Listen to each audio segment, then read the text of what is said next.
अब तक आपने सुना कि बर्टी की बातों से चंदर के हृदय पर इतना गहरा प्रभाव पड़ता है कि चंदर सुधा से बात तक नहीं करता। लेकिन जैसे ही चंदर को एहसास होता है कि उसने सुधा के साथ कुछ गलत किया, तो झटपट सुधा से माफी मांगने जाता है। सुधा चंदर के कंधों पर सिर रखकर खूब रोती है। चंदर और सुधा घंटों भर चांद की रोशनी देखते हुए और तारों को देखते हुए बातें करते रहे। अब आगे की कहानी सुनिए। उल्लास और रोशनी का मलय पवन फिर लौट आया था। फिर एक बार चंदर, सुधा और बिंती के प्राणों को विभोर कर गया था कि सुधा को महीने भर बाद ही जाना है, और सुधा भूल गई थी कि शाहजहांपुर से भी उसका कोई नाता है। बिंती का इम्तिहान हो गया था और अक्सर चंदर और सुधा बिंती के ब्याह के लिए गहने और कपड़े खरीदने जाते। जिंदगी फिर खुशी के हिलकोरों पर झूलने लगी थी। बिंती का ब्याह उतरते अगहन में होने वाला था। अब 2-2.5 महीने ही रह गए थे। सुधा और चंदर जाकर कपड़े खरीदते और लौट कर बिंती को जबरदस्ती पहनाते और गुड़िया की तरह उसे सजा कर खूब हंसते। दोनों के बड़े बड़े हौसले थे बिंती के लिए। सुधा बिंती को सलवार और चुन्नी का एक सेट और गरारा और कुर्ते का एक सेट देना चाहती थी। चंदर बिंती को एक हीरे की अंगूठी देना चाहता था। चंदर बिंती को बहुत स्नेह करने लगा था। वो बिंती के ब्याह में जाना भी चाहता था, लेकिन गांव का मामला, कन्याकुब्जों की बारात। शहर में सुधा, बिंती और चंदर को जितनी आजादी थी, उतनी वहां भला क्यों ही हो सकती है। फिर कहने वालों की जुबान, कोई क्या कह बैठे, यही सब सोचकर सुधा ने चंदर को मना कर दिया था। इसलिए चंदर यहीं से बिंती को जितने उपहार और आशीर्वाद देना चाहता था, दे रहा था। सुधा का बचपन लौट आया था और दिन भर उसकी शरारतों और किलकारियों से घर हिलता था। सुधा ने चंदर को इतनी ममता में डुबो लिया था कि एक क्षण उस चंदर को अपने से अलग नहीं रहने देती थी। जितनी देर चंदर घर में रहता, सुधा उसे अपने दुलार में, अपनी सांसों की गरमाई में समेटे रहती थी। चंदर के माथे पर हर क्षण वो जाने कितना स्नेह बिखेरती रहती थी। एक दिन चंदर आया तो देखा कि बिंती कहीं गई है और सुधा चुपचाप बैठी बहुत से पुराने खतों को संभाल रही है। एक गंभीर उदासी का बादल घर में छाया हुआ है। चंदर आया, देखा सुधा आंख में आंसू भरे बैठी है। क्या बात है सुधा? रुखसती की चिट्ठी आ गई चंदर, परसों शंकर बाबू आ रहे हैं। चंदर के हृदय की धड़कनों पर जैसे किसी ने हथौड़ा मार दिया। वो चुपचाप बैठ गया। अब सब खत्म हुआ चंदर, सुधा ने बड़ी ही करुण मुस्कान से कहा।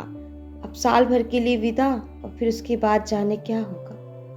चंदर कुछ नहीं बोला, वहीं लेट गया और बोला, सुधा दुखी मत हो, आखिर कैलाश इतना अच्छा है, शंकर बाबू इतने अच्छे हैं, दुख किस बात का। रहा मैं तो अब मैं सशक्त रहूंगा, तुम मेरे लिए मत घबराओ। सुधा एक टक चंदर की ओर देखती रही, फिर बोली, चंदर तुम्हारे जैसे सब क्यों नहीं होते, तुम सचमुच इस दुनिया के योग्य नहीं हो। ऐसे ही बने रहना चंदर मेरे, तुम्हारी पवित्रता ही मुझे जिंदा रख सकेगी, वरना मैं तो जिस नरक में जा रही हूँ। तुम उसे नरक क्यों कहती हो, मेरी समझ में नहीं आता। तुम नहीं समझ सकते, तुम अभी बहुत दूर हो इन सब बातों से। लेकिन सुधा बड़ी देर तक चुप रही, फिर खत सब एक ओर खिसका दिए और बोली, चंदर उनमें सब कुछ है, वे बहुत अच्छे हैं, बहुत खुले विचार के हैं, मुझे बहुत चाहते हैं, मुझ पर कहीं से कोई बंधन नहीं। लेकिन सारे स्वर्ग का मूल जो देकर चुकाना पड़ता है, उससे मेरी आत्मा का कड़ कड़ विद्रोह कर उठता है। और सहसा घुटनों में मुंह छिपाकर रो पड़ी। चंदर उठा और सुधा के माथे पर हाथ रखकर बोला, छी रो मत सुधा, अब तो जैसा है जो कुछ है बर्दाश्त करना पड़ेगा। कैसे करूं चंदर, वो इतने अच्छे हैं और इसके अलावा इतना अच्छा व्यवहार करते हैं कि मैं उनसे क्या कहूं, कैसे कहूं। सुधा बोली, जाने दो सुधी, जैसी जिंदगी हो वैसा निबाह करना चाहिए, इसी में सुंदरता है। और जहाँ तक मेरा ख्याल है कि वैवाहिक जीवन के प्रथम चरण में ही ये नशा रहता है, फिर किसको ये सोचता है। आओ चलो चाय पिए, उठो, पागलपन नहीं करते, परसों चली जाओगी, रुला कर नहीं जाना होता, उठो। चंदर ने अपने मन की जुगुप्सा पीकर ऊपर से बहुत स्नेह से कहा। सुधा उठी और चाय ले आई। चंदर ने अपने हाथ से एक कप में चाय बनाई और सुधा को पिलाकर उसी में पीने लगा। चाय पीते पीते सुधा बोली, चंदर तुम ब्याह मत करना, तुम इसके लिए नहीं बने हो। चंदर सुधा को हंसाना चाहता था। चल स्वार्थी कहीं की, क्यों ना करूं ब्याह, जरूर करूंगा, और जनाब 2-2 करूंगा। अपने आप तो कर लिया, अब मुझे उपदेश दे रही है। सुधा हंस पड़ी। चंदर ने कहा, बस ऐसे ही हंसती रहना हमेशा, हमारी याद करके, और अगर रोई तो समझ लो हम उसी तरह फिर अशांत हो उठेंगे जैसे अभी तक थे। फिर प्याला सुधा के होठों से लगाकर बोला, अच्छा सुधी, कभी तुम सुनो कि मैं उतना पवित्र नहीं रहा जितना हूँ, तो तुम क्या करोगी? कभी मेरा व्यक्तित्व अगर बिगड़ गया तब क्या होगा? क्या होगा? मैं रोकने वाली कौन होती हूँ? मैं खुद ही क्या रोक पाई अपने को? लेकिन चंदर, तुम ऐसे ही रहना, तुम्हें मेरे प्राणों की सौगंध है, तुम अपने को बिगाड़ना मत। चंदर हंसा, नहीं सुधा, तुम्हारा प्यार मेरी ताकत है, मैं कभी गिर नहीं सकता जब तक तुम मेरी आत्मा में गुथी हुई हो। तीसरे दिन शंकर बाबू आए और सुधा चंदर के पैरों की धूल माथे पर लगाकर चली गई। इस बार वो रोई नहीं, शांत थी, जैसे वधस्थल पर जाता हुआ बेबस अपराधी। जब तक आसमान में बादल रहते हैं तब तक झील में बादलों की छां रहती है।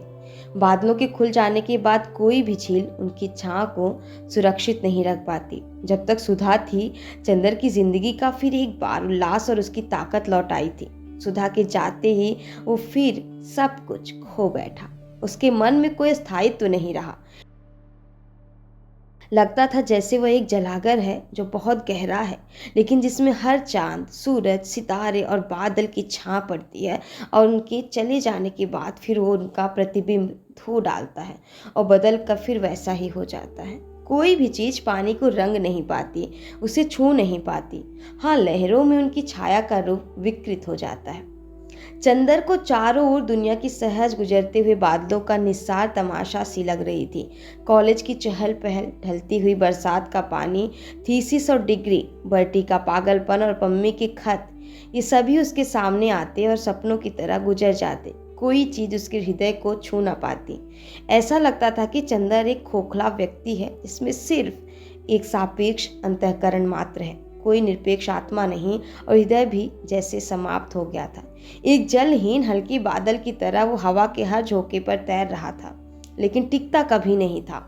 उसकी भावनाएं, उसका मन, उसकी आत्मा, उसके प्राण, उसका सब कुछ खो गया था, और वो जैसे नींद में चल रहा था, नींद में सब कुछ कर रहा था।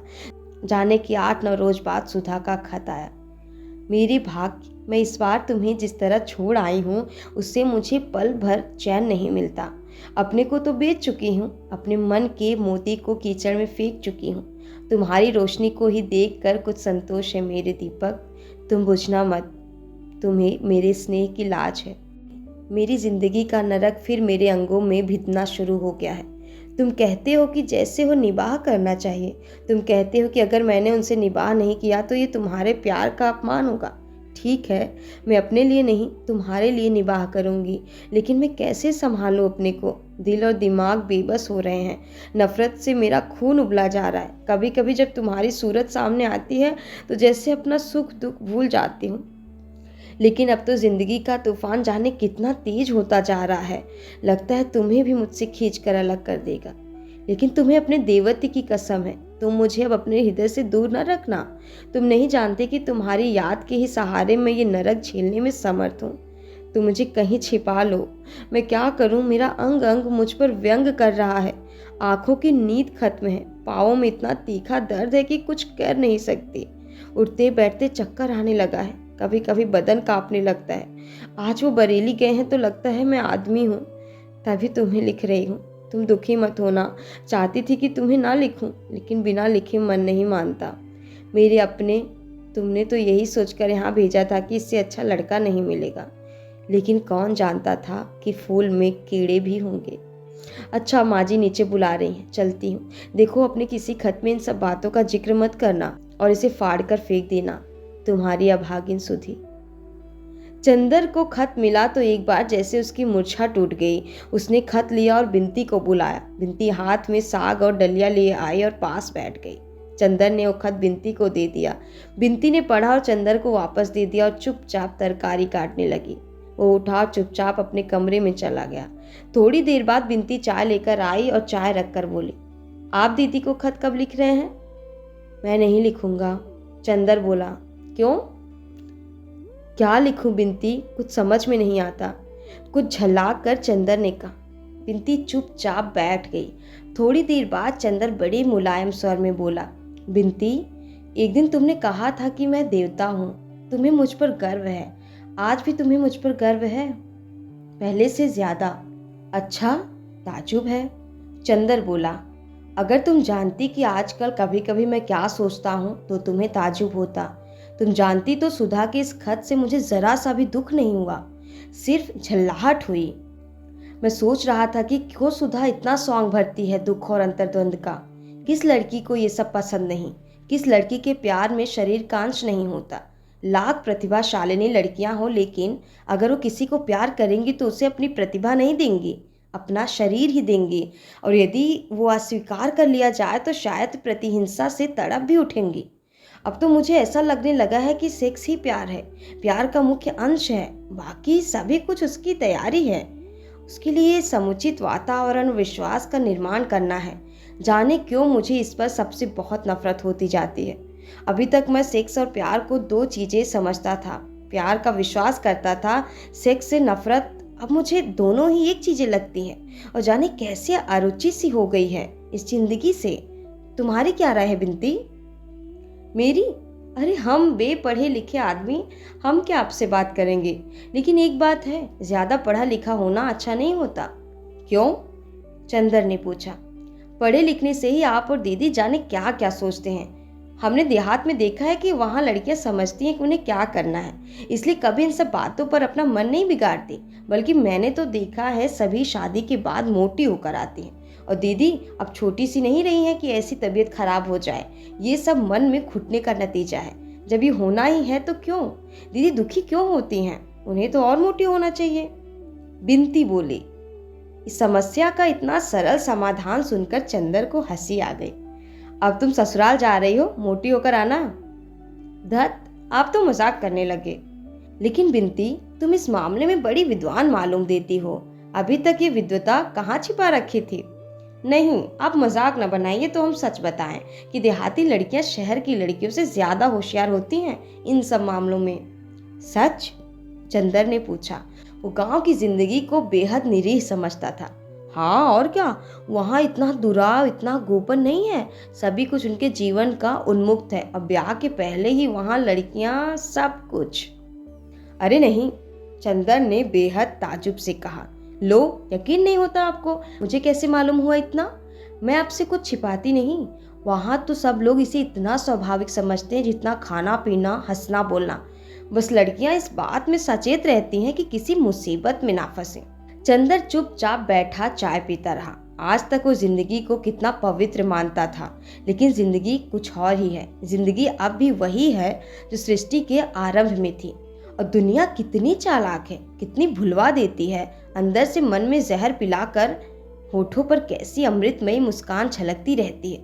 ये बिंती जो इतनी शांत, संयत और भोली लगती थी, इसमें भी सभी गुण भरे हैं। इस दुनिया में चंदर ने जिंदगी को परखने में कितना बड़ा धोखा खाया है।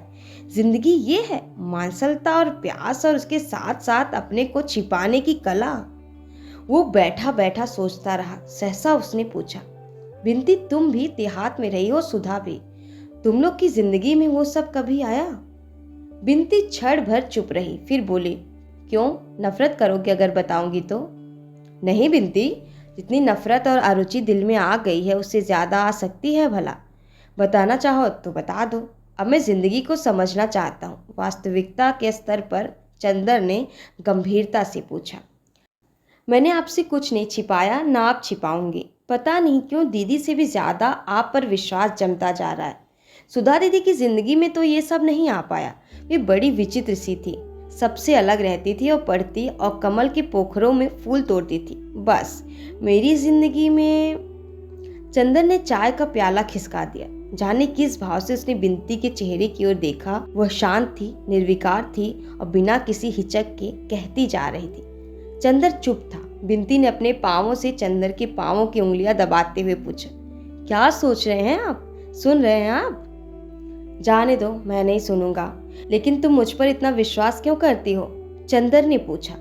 जाने क्यों, यहाँ आकर मैंने दीदी के साथ आपका व्यवहार देखा, फिर पम्मी वाली घटना हुई। मेरे तन मन में एक विचित्र सी श्रद्धा आपके लिए छा गई। जाने कैसी अरुचि मेरे मन में दुनिया के लिए थी, आपको देखकर मैं फिर स्वस्थ हो गई। ताज्जुब है, तुम्हारे मन की अरुचि दूर हो गई दुनिया के प्रति और मेरे मन की अरुचि बढ़ गई। कैसे अंतर विरोध होते हैं मन की प्रतिक्रियाओं में। एक बात पूछूं बिनती, तुम मेरे इतने समीप रही, सैकड़ों बार ऐसा हुआ जो मेरे विषय में तुम्हारे मन में शंका पैदा कर देता। तुम सैकड़ों बार मेरे सिर को अपने वक्ष पर रख कर मुझे सांत्वना दे चुकी हो। तुम मुझे बहुत प्यारी हो, लेकिन तुम जानती हो मैं तुमसे प्यार नहीं करता हूँ। फिर ये सब क्यों करती हो, क्यों? बिनती चुप रही। पता नहीं क्यों, मुझे इसमें कभी कोई पाप नहीं दिखा। कभी दिखा भी तो मन ने कहा कि आप इतने पवित्र हैं, आपका चरित्र इतना ऊंचा है कि मेरा पाप भी आपको छू कर पवित्र हो जाएगा। लेकिन बिनती, बस। बिनती ने चंदर को टोक कर कहा, इससे अधिक आप कुछ मत पूछिए, मैं हाथ जोड़ती हूँ। चंदर चुप हो गया। चंदर जितना सुलझाने का प्रयास कर रहा था, चीजें उतनी ही उलझती जा रही थी। सुधा ने जिंदगी का एक पक्ष चंदर के सामने रखा था, बिनती उसे दूसरी दुनिया में खींच लाई। कौन सच है कौन झूठ, वो किसका तिरस्कार करे किसको स्वीकार करे। अगर सुधा गलती पर है तो चंदर का जिम्मा है। चंदर ने सुधा की हत्या की है, लेकिन कितनी भिन्न है दोनों बहनें। बिनती कितनी व्यवहारिक, कितनी यथार्थ संयत, और सुधा कितनी आदर्श, कितनी कल्पनामयी, कितनी सूक्ष्म, कितनी ऊंची, कितनी सुकुमार और पवित्र।